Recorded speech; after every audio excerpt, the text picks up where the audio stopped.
கணவனுடைய அவல நிலை கண்ட அன்னை ஆயிஷா எப்படிப்பட்ட மனைவி என்று பாருங்கள். இன்று கணவனுக்கு சக்கராத் என்றால் தெரித்து ஓடக்கூடிய மனைவிமார்கள் இருக்கிறார்கள்.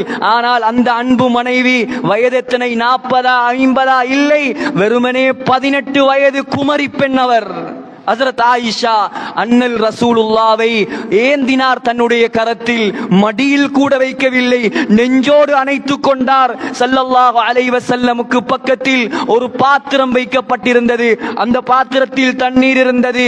சக்கராத்துடைய வேதனையில் நாயகம் ஸல்லல்லாஹு அலைஹி வஸல்லம் அந்த பாத்திரத்தில் கையை விட்டு தண்ணீரை எடுத்து தன்னுடைய உடம்பில் தேய்த்தார். சொன்னார், லா இலாஹ இல்லல்லாஹ், லா இலாஹ இல்லல்லாஹ், இன்னலில் மௌத்தி லசகராத். மௌத்துக்கு சக்கராத் இருக்கிறது, மௌத்துக்கு சக்கராத் இருக்கிறது.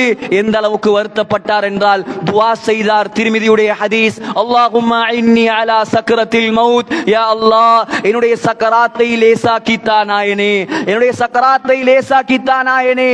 ஆயிஷா நாயகியின் நெஞ்சில் சாய்ந்து கொண்டு சக்கராத்தில் இருக்கிறார் ஸல்லல்லாஹு அலைஹி வஸல்லம். சற்று நேரத்தில் அன்னை ஆயிஷாவின் அருமை சகோதரர் ஹஜ்ரத் அப்துர் ரஹ்மான் ரலியல்லாஹு அன்ஹு வந்தார்.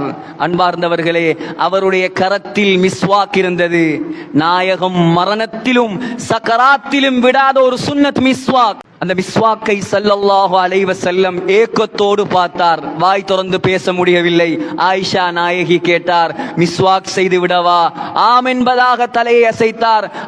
தன்னுடைய தமையனின் மிஸ்வாக்கை வாங்கி ஹஜ்ரத் ஆயிஷா ரலியல்லாஹு அன்ஹா அதை மிருதுவாக கடித்து ஹஜ்ரத் ரசூலுல்லாஹ்வினுடைய வாயில் மிஸ்வாக் செய்து விட்டார்கள்.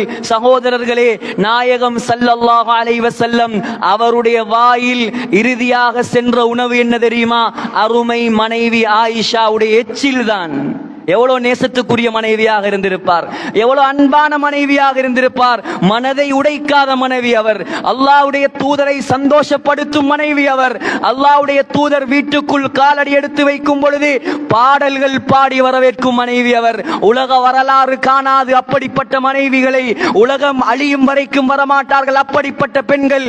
சொர்க்கவாதிகள் அவர்கள், குர்ஆனால் சிறப்பிக்கப்பட்ட மக்கள் அவர்கள், அல்லாஹ்வுடைய நேசத்தை பெற்ற பெண்கள் அவர்கள், மலக்குமாரை ஜிப்ரீலை கண்ணால் கண்ட பெண் அவர்கள். சகோதரர்கள்,